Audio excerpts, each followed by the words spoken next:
ကျွန်တော်တို့ငငယ်လေးကလေးတင် ကြားပေးကြတယ်အလားတရားဆိုတာဘယ်လိုပုံစံလဲဆိုပြီးအချိုးညီများမှုဖြစ်တာသဟဇာတာဖြစ်တာစီချက်ကြတာ but then mid dark souls ရဲ့ law drama ညနေခင်းလေးလမ်းလျှောက်ရင်ခံစားမိရဲ့အခါ or Godzilla Tokyo မြို့ထဲမြည်ဟီးတိုင်ကြားရတဲ့အခါ or Frankenstein ရဲ့မကောင်းဆိုးရေးအကြောင်းကိုဖတ်ရင်သူ့ရဲ့လူသေးကောင်ဝါပြောအသားရောင်မျက်စိနဲ့မြင်အောင်ကြည့်ရဲ့အခါ and အဲ့ဒီအနေထားယုံတွေကခံစားချက်တစ်မျိုးမျိုးပေးတယ်ကိုကသေးငယ်သွားပြင်မဲ့အရန်အရေးပါတာမျိုးဘာလို့လဲဆိုတော့ဒီအရာတွေဒီကဘာတွေကအရန်ရုပ်ဆိုးပြင်မဲ့လှပတာမျိုးမဟုတ်ဘူးသူတို့ရဲ့အကြီးတန်းမှုကသူတို့အလှတရားရဲ့ရင်းမြစ်ဒီအလှတရားကမတူညီရဲ့ဘာသာစကားတစ်ခုလိုပဲနားလည်ရခက်တယ်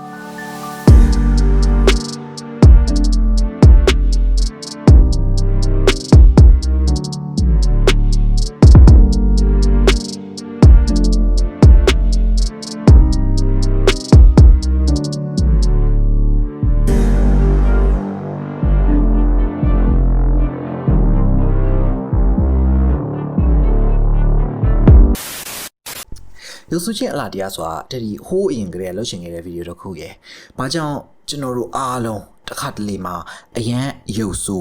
အရန်အကြီးတန်းတဲ့အရာတွေကိုမျက်နှာမလွှဲနိုင်မဲ့ရင်သက်ရှူမောဖြစ်ရတာလဲဆိုတာကိုစမ်းစစ်ထားတဲ့ philosophical video တစ်ပေါ့။ဒါကြောင့်အမှန်တိုင်းပြောရင် comment တွေထဲမှာလည်း video နဲ့ဆိုင်တဲ့အကြောင်းအရာတွေကိုပို့ပြီး discuss လုပ်စေချင်တယ်ပေါ့ you know instead of channel နဲ့ဘာမှမဆိုင်တဲ့တတိရဲ့ height တို့ weight တို့အကြောင်းပြောမယ့်အစား or fucking video request တွေတောင်းမယ့်အစားပေါ့ because you လေးစားသမှုနဲ့ပြောတာတက်ဒီ video request တောင်းတာတွေလုံးဝသဘောမကျဘူးဒါဟိုဇာကားလေးတင်ပေးပါအောင်ဒီဇာကားလေးတင်ပေးပါအောင်ဆိုရယ် Telegram crew မျိုးလည်းမဟုတ်ဘူးဗလာထွက်အောင်ရုပ်ချောအောင် workout channel မျိုးလည်းမဟုတ်ဘူးအခြေခံတွေးခေါ်လေးရှိရင်ကိုပြောမပြလဲသိမယ်ထင်ခဲ့ရ but apparently not ဒါဒီဇာကားတွေကြည့်ပြီးခံစားရတဲ့ရှုပ်ထွေးမှုတွေကိုပြန်လဲဆွေးနွေး sensitive channel ကိုမှတစ်ခါတလေအပြင်းပြေပြောစရာ content လေးလည်းတင်တယ်and တခြား video တွေမှာ request တွေတင်ရင်အာယုံနောက်ယုံလောက်ပဲဆိုပေမဲ့ဒီ video ကကြာတတိရဲ့ channel မှာထောင်ငင်ကြတဲ့ကပြင်ဆင်နေတဲ့ video မို့ဒီမှာအဲ့လိုလာတွေ့ရင်တော့တောင်းတဲ့ video request တွေကိုတစ်သက်လုံးမလုံးမဲ့စီးရင်ထဲမှာထည့်တော့မှာ Oh hell no Anyway the beauty of ugliness အကြီးတန်းကြီးအလားတရားဆိုတာဒီကြောက်တောင်အကြောင်းတွေကနေထိုးထွက်ပြီးပေါက်နေတဲ့ပန်းလက်လာလေးကိုကြည့်ရမှာမဟုတ်ဘူးအဲ့ဒီကြောက်တောင်ရဲ့အကွဲချောင်းကြီးကိုပဲကြည့်ပြီးတခုခုခံစားမိတာသူ့ရဲ့အရွယ်အစားပေါ်အတွေးတစ်ခုအလေးချိန်တစ်ခုဇလန်းတစ်ခုဒါအတွက် philosophical idea တစ်ခုရှိပါတယ်ဒီခံစားချက်အတွက်သေချာတိုင်းချုပ်ထားသလိုပဲအနောက်တိုင်းခေါ်ပေါ်ရဆို the sublime လို့ခေါ်တယ် sublime ဆိုတဲ့ခံစားချက်ကလက်ပြင်းထန်တဲ့ပုံတိုင်းချမှာပင်လယ်ကမ်းပါးတစ်ခုရဲ့အစွန်းမှာရရင်ကြီးမားတဲ့လိုင်းလုံးကြီးတွေကအောက်ကကြောင်းနေရံတွေကိုတိုက်ခိုက်နေတာကိုကြည့်ရတဲ့ခံစားချက်ပဲကြောက်စရာကောင်းတယ်စိတ်ဖိစီးစရာကောင်းတယ် and မင်းကိုအရန်သိငယ်တယ်လို့ခံစားစေတယ်ဒါပေမဲ့တစ်ချိန်တည်းမှာပဲရင်သက်ရှူမောဖြစ်စရာကောင်းတယ်ကြီးမားကြောက်မက်ဖွယ်ကအန်နီရရဲ့အလဲတဲထဲမှာမင်းကအရန်သိငယ်ပဲအရန်အချက်ကြာကြနေဒီအလားတရားကမင်းကို comfort နှစ်သိမ့်ပြီးတဲ့အလားတရားမျိုးမဟုတ်ဘူး comfort ထိတ်တက်ရင်ဆိုင်တဲ့အလားတရားမျိုးယွန်းစရာတွေမမြင့်မြတ်တဲ့အရာတွေအပြက်အယွင်းတွေကဒါကိုရအောင်ရှူနိုင်တယ်သူတို့တွေက sublime ဖြစ်လာတယ်သူတို့ရဲ့ခွန်အားသူတို့ရဲ့ရှောင်ဖယ်လို့မရတဲ့အမှန်တရားစီကလာတာသူတို့ကနှစ်သိမ့်ခံနေတာမဟုတ်ဘူးသူတို့ရဲ့နာကျင်မှုတွေကိုမျက်မြင်သက်သေအဖြစ်ပဲရှိပေးဖို့တောင်းတာသူတို့စီကနေမိကုံးအသစ်တစ်ခုဖြစ်ပေါ်လာတယ်ဒါအလားတရားလားဆိုတာမျိုးမဟုတ်ဘဲနဲ့ဒါငါ့ကိုဘာခံစားစေရလဲဆိုပြီး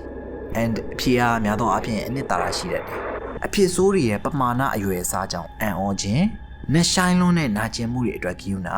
နောက်ပြီးတကယ်ကိုရှင်းလင်းတဲ့အမှန်တရားကိုပြရဲတဲ့တတိအတွက်လေးစားမှုရောလာမယ့်မိနစ်ဒီမှာကျွန်တော်တို့အဲ့ဒါကိုလုပ်တော့မှာပဲမျက်မြင်သက်သေတရားအဖြစ်ကျိန်စာတဲ့နေတဲ့ကဘာတစ်ခုအတွက်လမ်းလျှောက်နေတဲ့ကတ်ဆိုးကြီးအတွက်စွန့်ပစ်ခံဖန်တီးမှုအတွက်ခွဲချမ်းစိတ်ဖြာရင်အကြံတန်းလွန်းလို့နူးညံ့တဲ့သူတို့ယူဆခြင်းရဲ့အလားတရားကိုရှာဖို့ကဘာကြီးရဲ့နာကျင်မှုကိုလေ့လာခြင်းကဘာကြီးကိုယ်တိုင်ရဲ့နာကျင်မှုကိုလေ့လာတာအကောင်းဆုံးပဲအဲနာကျင်ရဲ့ကဘာကြီးလို့တွေးရင် Soulsborne game တွေလောက်ကွက်တိကြတာပဲရှိအောင်မလဲ Now Soulsborne game ရဲ့နာကျင်မှုကိုပြောရမယ်ဆိုရင်ဒီဗီဒီယိုက168နာရီလောက်ရှိသွားလိမ့်မယ်ဘာလို့ဆိုအကုန်အသေးစိတ်ကအစားပြောလို့ရတယ် game 9 game လုံး and ပြောလဲပြောမှာပါဒီဗီဒီယိုထဲမှာတော့မဟုတ်သေးဘူးအစီးလိုက်လို့ထတာပဲမကြည့်ရသေးရင်တော့ကြည့်ကြနော်အားရှိသွားမှာ I love you အခုကတော့ Dark Souls 3 က location တစ်ခုကိုကြည့်စေချင်တယ်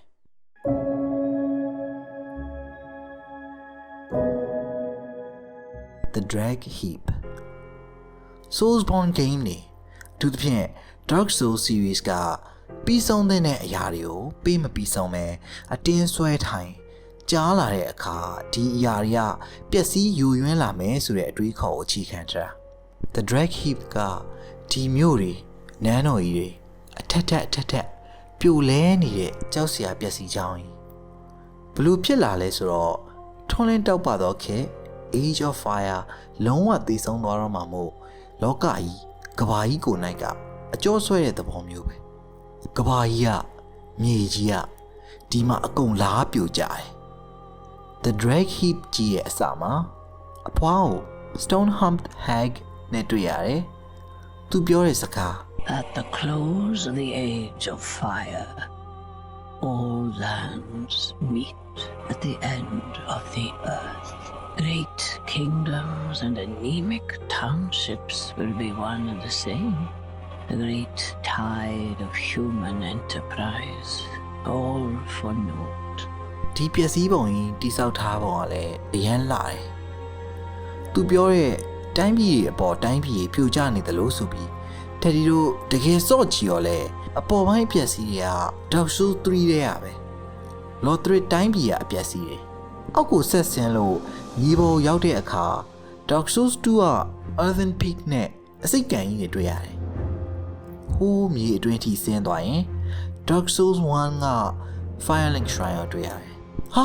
ဒီ series ကိုစော့ခဲ့တဲ့ကျွန်တော်တို့ရဲ့အမှတ်တရတွေကိုတစ်စင်ချင်းစီပြန်ဆင်းနေရပဲလို့ထင်မိတယ်အဝေးမှာအလင်းတွေပျောက်ကွယ်တော့မယ်နေပြီညီသူပိတ်လောင်ထားတဲ့အမောင်တို့ကအထက်ကနေထိုးထွက်လာတာကိုလည်းနေကျက်တဲ့သဘောမျိုးနဲ့ပြထားတယ်အဲ့ဒီတော့မှကျွန်တော်တို့သိလိုက်ရတာဒါမသိခင်အတိတ်ကိုတစ်ခေါက်ပြန်သတိရနေတဲ့သဘောဒီလောကကြီးကတည်ဆုံးရုံနဲ့မကောင်းအပြင်မှာလဲ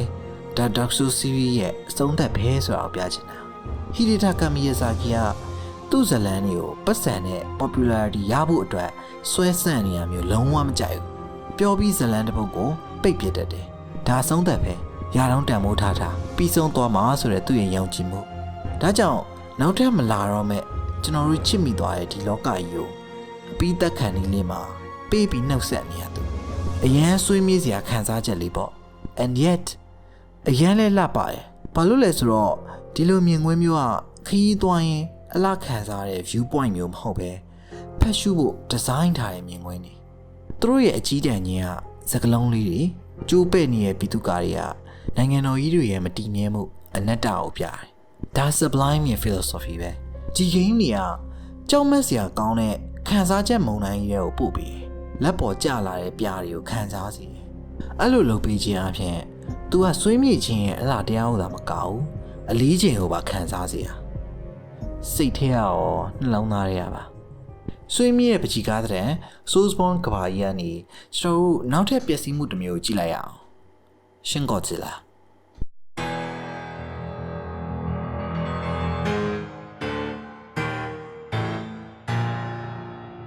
သူ့ကိုနားလဲဖို့ကကျွန်တော်တို့ Godzilla ဆိုတာဘာလဲဘာကိုစားပြုတာလဲကိုအရင်ပြောရမယ်1954 original ဂိုဂျီရာအခုမြင်နေကြ monster movie လုံးဝမဟုတ်ဒါနိုင်ငံတစ်ခုရဲ့ trauma ကို68မိနစ်စာအိမ်မက်ဆိုးတစ်ခုတည်းစစ်ထည့်ထားတာပဲဒါကဂျပန်ရဲ့စူပေါင်းဝမ်းနဲ့ပူဆွေးခြင်းအကြောက်တရားနဲ့ရေဒီယိုသတ္ထုကြွမီးလောင်ရတယ်အားလုံးကိုတားဆီးလို့မရတောင်လိုကြီးမားတဲ့အရာကြီးတစ်ခုအနေနဲ့ဖော်ပြထားတာနျူကလ িয়ার ဖျက်ဆီးအားကိုတိတ်ဆိတ်စွာနဲ့ထင်ဟပ်ထားတဲ့ဒေါသကြပြားလေးတစ်ပုဒ်ရဲ့ဒီနေ့ခေတ်မှာ Godzilla ဗဇက်ကနေလေးစားရင်မဟုတ်တဲ့ပုတ်တင်ညူကြီးလိုပဲလူတွေကအများကြီးပိုသိကြတယ်အထူးသဖြင့်ဆောင်ရွက်အောင်မြင်တဲ့ Legendary Studio က Monsterverse ကြောင့်အန်တရီကဒီကားတွေကိုမကောင်းလို့ပြောနေမှာမဟုတ်ပါဘူးအဲ့တက်ဒီကြိုက်တယ်ရဲ့ဇလန်အရာဆိုလေးနက်မှုတစ်စက်လေးမှမရှိဘူး but let's be honest ဘသူကပုတ်တင်ညူနဲ့မြောက်ကြီးချရုပ်ရှင်နဲ့ဝင်လာပြီး Shakespeare လည်းပဲအရေးသားလို့ကျင်တာလေလာကြည့်ရဲ့လူတွေစိတ်ဝင်စားတာဆိုလို့ပုတ်တင်ကြီးကရေတွေကတက်လာတယ်ညူကြီးဖြတ်တယ်ခေါင်းသုံးလုံးငကားကြီး or စက်ရုပ်ကြီးနဲ့ချတယ်ရေတွေပြန်ဆင်းသွားတယ်Absolute Cinema ဟုတ်ဝန္တာပေါ့ Monkey Godzilla လူသားမျိုးနွယ်ရဲ့ကယ်တင်ရှင်ကျွန်တော်တို့အားလုံးလက်ခုပ်တီးပေးတဲ့ကမ္ဘာဆောင်ရှောက်သူ but in တို့ hero ဖြစ်ပြောင်းတဲ့အခါ original ရဲ့နာကျင်မှုပျောက်ဆုံးသွားခဲ့တယ်ဒီ nuclear ကတ်ဆိုးကြီးက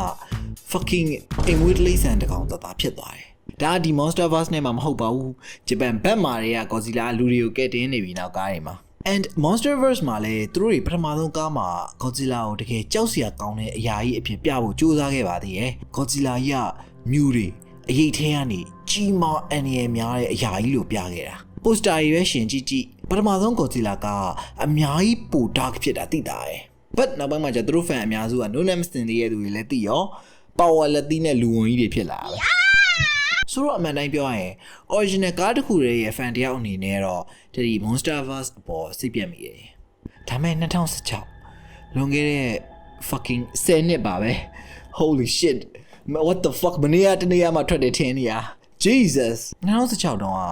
Shin Godzilla ထွက်လာခဲ့တယ်Shin Godzilla remake တစ်ခုဆိုတာထက်ရှေးလက်ရာကိုပြန်စမ်းသစ်ထားတဲ့အမှုပညာတစ်ခုပူဆွေးကြပြလေးဖြစ်တဲ့ original ကိုဂုံပြူလွှာလေးတစ်စောင်းပဲသူ့ရဲ့အသက်သွေးကြောကိုနားလည်ပေးခြင်းအဖြစ်ပေါ့သူကသူ့ကိုသူပြန်မေးခဲ့တယ်21ရာစုရဲ့ဂိုဂျီရာဘာဖြစ်မလဲငါတို့ရဲ့နိုင်ငံတော်ပူဆွေးခြင်းကဘာဖြစ်မလဲပေါ့ဆိုတော့ဒါပေါ့၃ခုပြိုင်ကတ်ဆိုးလို့ခေါ်တဲ့ထိုဟိုကုငလျင်နဲ့ဆူနာမီပြီးတော့ Fukushima Daiichi နျူကလ িয়ার ပျက်စီးမှု original တုန်းကလို့တခြားနိုင်ငံရဲ့ဘုံတစ်လုံးမဟုတ်ပဲကိုယ့် system တွေရဲ့ကြာရှုံးမှုပဲဒီနေရာမှာဒီဇက်ကားကသူ့ရဲ့အစွမ်းထက်မှုကိုပြတာဇက်ကားရဲ့ပထမဇက်ကွက်မှာမကောင်းဆိုးဝါးကြီးကကန်းချေရာယာကြီးမဟုတ် bureaucracy ပဲဒါကဒီဇက်ကားရဲ့အကြီးကလေးလက်ဆောင်မှုကိုဓာတ်ရိုက်သေရော်ထားတာပဲသုံးခုပြန်ကတ်ဆိုင်တော့အသက်ဆုံးရှုံးမှုတွေအတွက်လူတော်များ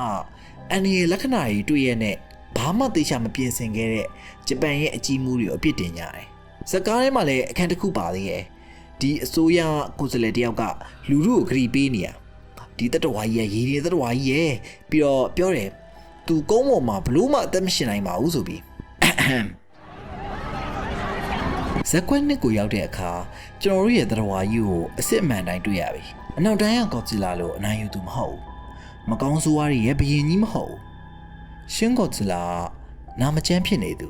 သူ့ရဲ့ပထမပုံစံကစက်တည်ရင်မရှိဖောရောင်ပြီးသွေးတွေတောက်ရှုပ်ကျနေတဲ့အရာကြီးတိုက်ခိုက်တာလည်းရည်ရွယ်ချက်နဲ့မဟုတ်ပဲကမ်းမပေါ်ဒီရွတ်တိုက်တက်လာရုံပဲဒါသူ့ကြောင့်မဲ့ဖွယ်ကောင်းမှုရဲ့ပင်မြစ်ပဲသူဓာတ်တွေတစ်ခုမှဖြစ်လာဖို့မတောင်းဆိုခဲ့ဘူးရေတွေကတရဝါတစ်ကောင်ပဲကျွန်တော်တို့လူသားတွေခြံထားခဲ့တဲ့ radioactive အကျွင်းအကြံတွေစားရင်ရုတ်တရက်သူ့ရဲ့ဇီဝကသူ့ကိုပြန်နှိပ်စက်တော့တာပဲ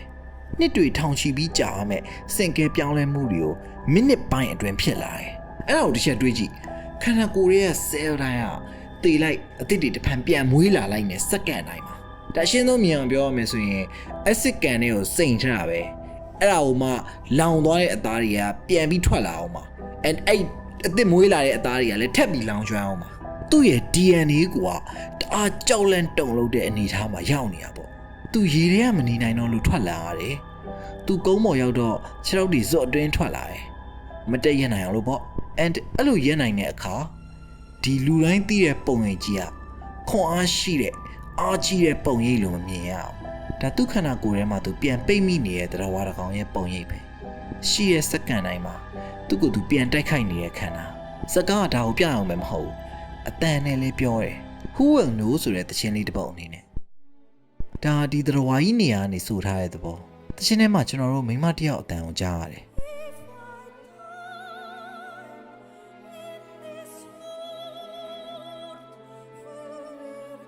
ငါသိရင်ဒီကဘာမှာငါအကြောင်းဘယ်သူသိမလဲငါဟာလမ်းပြောင်းနေတယ်ဘယ်သူမှမမြင်နိုင်ဘူးငါရဲ့ပူဆွေးမှုအစအနလေးတောင်မကြမ်းဘူးဒါဗီလိန်တယောက်ရဲ့တင်းထက်လမ်းပြောင်းနေတဲ့သူတယောက်ရဲ့ငိုကြွေးတန်နဲ့ပိုတူတယ်စာသားတွေကသူ့ရဲ့အထီးကျန်မှုအရန်ကြီးမားလို့ကောင်းကင်ကြီးပါပြိုတော့တယ်လို့ရေး and then ကျွန်တော်တို့ယောက်ျားတယောက်ရဲ့အတန်ကိုကြားရတယ်ငါဆက်သွားရမယ်ဒီထက်ပိုဆိုးတာမဖြစ်နိုင်တော့ပါဘူးတဲ့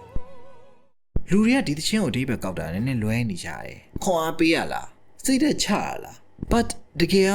ဒါသူ့ရဲ့ရုံးနဲ့နဲ့စကားပြောနေကြညင်းခုန်နေကြငါဟာမရှိချင်းဗလာကိုဝစ်စင်နေသူကကြီးမားလွန်းတဲ့တော်ကြီးဒါမဲ့အနှစ်သာရကင်းမဲ့ခြင်းကသူ့ကိုအဓိပ္ပာယ်ဖွင့်တယ်လို့ပြောတယ်သူတောင်ပြောမပြနိုင်နဲ့နာမည်မတက်နိုင်တဲ့အရာတစ်ခုအတွက်ပူဆွေးနေတာသူ့တီရှိမှုကိုအနာကျင်ရလုံးလို့Shin Godzilla တည်ခြင်းနေတဲ့စိတ်နဲ့အသက်ရှင်ခြင်းနေတဲ့ခန္ဓာကိုယ် သူ့အသေးစိတ်ကဒီဝေဒနာစက်ဝိုင်းကြီးထဲမှာပိတ်မိနေတယ်အဆုံးသက်ပြီးဖို့တောင်းဆိုနေတယ်ဒါပေမဲ့သူ့ရဲ့ဇီဝသူ့ရဲ့ခန္ဓာသူ့ရဲ့သတိပြောင်းနေတဲ့ cells တွေကသူ့ကိုစက်ခံစားခိုင်းနေရအတင်းအသက်ရှင်နိုင်ဖို့ဒီထက်ပိုဆိုးတာမဖြစ်နိုင်တော့ပါဘူးဘာလို့ဆိုသူ့ဖြစ်တည်မှုကိုနာကျင်ခြင်းဖြစ်နေလို့ကြီးမားတဲ့ခွန်အားရဲ့ပြင်းထန်တဲ့ atomic breath အစွမ်းရည်ဆိုတာရှင်းကော်ဇီလာအတွက်တော့သူ့ဖြည့်ဆည်းခြင်းတွေကနာကျင်နေတဲ့လူနာတယောက်ရဲ့ပြိုလဲမှုသူ့ရဲ့ atomic breath ကခန္ဓာကိုယ်ထဲမှာ radio တထုကြွမှုတွေကိုမခံစားနိုင်တော့လို့အန်ချတာ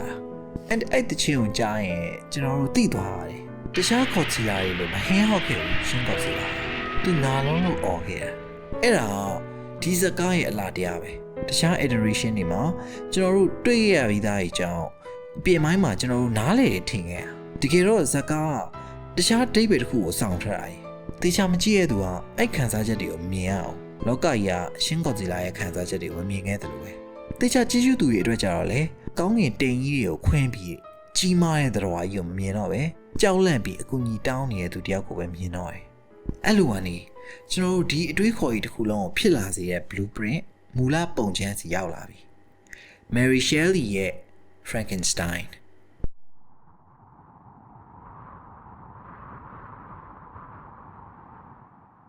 ရာစုနှစ်နှစ်ခုဖြတ်သန်းပြီးသွားပြီ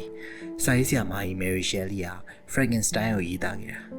and yet ကျွန်တော်2025မှာအခု Guillermo del Toro ရဲ့ adaptation အသစ်ထွက်ထားတာမကြသေးပဲ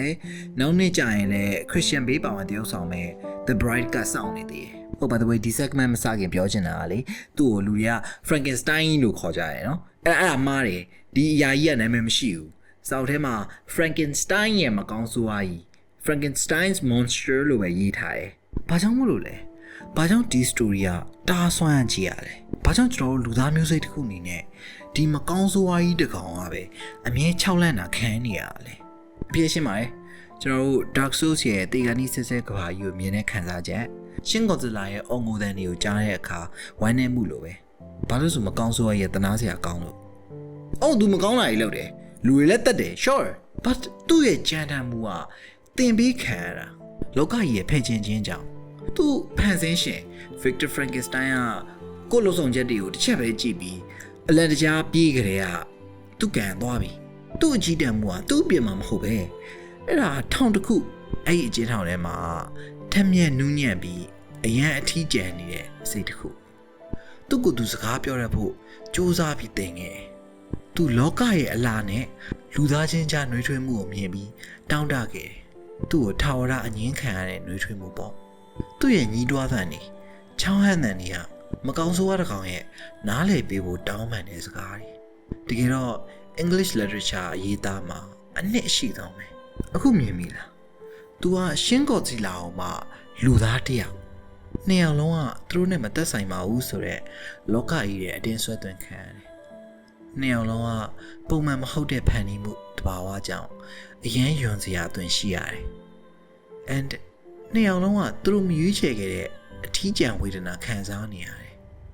now ဒီနောက်မှာ Teddy Del Toro ရဲ့ဇာတ်ကားကိုလည်းပြစ်ချီလေး review ပေးမယ်ကိုလူတို့သိချင်မယ်ထင်လို့ဒီ film က Frankenstein ဇာတ်လမ်းကိုပြန် adapt လုပ်တဲ့အခါတော့အကောင်းဆုံးပဲ visually လည်းTeddyအကြိုက်ဆုံးနေတဲ့တကားဖြစ်မယ်ထင်တယ်ဒါပေမဲ့ masterpiece ကြီးတောင်မှသူတို့အပြည့်နဲ့သူတို့ရှိရလေတကယ်ကြည့်ကောင်းတဲ့မင်းသားတယောက်ကိုမကောင်းဆိုးအားကြီးနေရာခတ်ထားတာစောက်ထဲလို့သူ့အကြီးတန်းမှုကြောင့်နာကြီးရရဲဆိုတဲ့ခံစားချက်နည်းနည်းလေးပြစ်တယ် I do like the Victor သူ့ရုပ်ရည်ကိုစိတ်ဝင်စားဘူးဆိုတဲ့အချက်လေးကိုတော့ပို့ပြီးသဘောကျတယ် but အဲ့ဒါဒီကစပြီးထွင်တဲ့အကွက်မဟုတ်ပါဘူး and I don't really like the 6 ပွင့်ဆိုင်အချစ်ဆန်လန်းကိုလည်းလုံးဝမကြိုက်ဘူး original စောက်ထဲက Victor ရဲ့သူတို့သမီး Elizabeth ကဒီမှာသူ့ညီ William Frankenstein ရဲ့သူတို့သမီးဖြစ်နေတယ် and သူ့ကို Victor ချစ်သွားတယ် so သူတို့စိတ်ကစားကြတယ် and then Victor ရဲ့မကောင်းဆိုးအကြီးဖန်ပြီးတော့ဒီစောက်ဖုတ်ပြန်ကောင်မအဲ့ဒီမကောင်းဆိုးအကြီးအတွက်ချက်ချင်း horny ရောပဲအဲ့ကြ Victor သူ့ဖန်ပြီးမှုကြီးပေါ့ပြန်ပြီးမနာလို့ဖြစ်ပြန်ရောသူ့ Mia Goth ကတရုပ်ဆောင်တယ် and အမှန်တိုင်းပြောရင်တတိတိတ်ကြည့်မရရဲ့မင်းသမီးပါ so ဒီကားထဲမှာပါတဲ့သူတွေအကုန်လုံးသူတို့ obsession နဲ့သူတို့ and Elizabeth ကလည်းခယူးယူရဲ့ तू ကဘာသာရေးအရာအပြစ်ဖြူစင်မှုအပေါ်အရန်ဆွဲလန်းနေတာဘာလို့လဲဆိုတော့ तू ကဒီညင်နွမ်းလွန်းတဲ့လောကမှာဖြူစင်လုံးလို့တဲ့ and သူ့လိုဖြူစင်တဲ့လူနဲ့ပဲတွေ့ချင်လို့တဲ့ တွေ့သမျှယောက်ျားနဲ့ဖောက်ပြန်နေပြီး However အဲ့လိုနဲ့ Terry တို့ပင်နိုင်ကိုပြန်ရောက်လာပြီဘာလို့ဒီဇလန်ကြီးကအကုန်စတင်ပေးခဲ့ရလဲဘာလို့ Frankenstein ရဲ့မကောင်းဆိုးအရာအကြီးတန်းကြီးအတွက် philosophy တစ်ခုကိုပေးခဲ့ရလဲဘာလို့ဆိုလွန်ခဲ့တဲ့နေရာလောက်က Mary Shelley နားလည်သွားခဲ့တယ်လူသားစိတ်ရဲ့အမှန်တရားကိုကျွန်တော်တို့အားလုံးတနည်းတစ်ပုံတော့မတူညီတဲ့အစိတ်အပိုင်းတေးသေးလေးတွေပေါင်းချုပ်ဖန်တီးထားသလိုပဲကျွန်တော်တို့အားလုံး insecurities တွေတည်ဆောင်နေရင်ထဲမှာ trauma တွေကျွန်တော်တို့ရဲ့မလားပဘူးလို့ခံစားရတဲ့ပုံရိပ်တွေမကောင်းဆိုးကြီးဆိုတာအဲ့ဒီအကြောက်တရားတွေကိုပြန်အသက်သွင်းထားတာပဲသူသင်ပေးသွားခဲ့တယ်ဒီလောကမှာအကြီးတန်းရုပ်ဆိုးကြောက်စရာကောင်းလာတဲ့မကောင်းဆိုးကြီးတွေမှာလူသားတွေရဲ့အပြစ်နာစာတွေထင်ဟပ်နေတယ်ကျွန်တော်တို့အကြီးတန်းမှုကိုကြောင်ရုံကိုသင်ကြားပေးခဲ့ကြတယ်ဖယ်ရှားဖို့မျက်နှာလွှဲပစ်ဖို့ဒါပေမဲ့ဒီ story တွေကတော့ကျွန်တော်တို့အကြီးတန်းမှုတွေကိုသိချကြည့်ခိုင်းတယ်တကယ်တော့ကျွန်တော်တို့အကြီးတန်းတယ်လို့သမုတ်တာတွေကတစိမ့်တစ်ပိုင်းလေးစီတော့ကျွန်တော်တို့ထဲမှာပါတာပဲကျွန်တော်တို့ ਨੇ ထင်ထရတဲ့ပို့ပြီးရင်းနှီးနေတယ်ဆက်နွယ်နေတယ်ကျွန်တော်တို့အကြီးတန်းချင်းမှာအလားတရားတွေ့တာDark Souls ရဲ့ကျိန်စာတွေထဲမှာကျွန်တော်တို့အခက်အခဲတွေကိုကြုံရလို့ရှင်းကော်ဇီလာကြီးရဲ့ order တွေမှာကျွန်တော်တို့နာကျင်မှုတွေကိုလည်းကြားရလို့ and Frankenstein ရဲ့မကောင်းဆိုးအရေးချုပ်ရတဲ့ထဲမှာကျွန်တော်တို့ဒဏ်ရာတွေကိုလည်းပြန်မြင်ရလို့ဖြစ်မှာပေါ့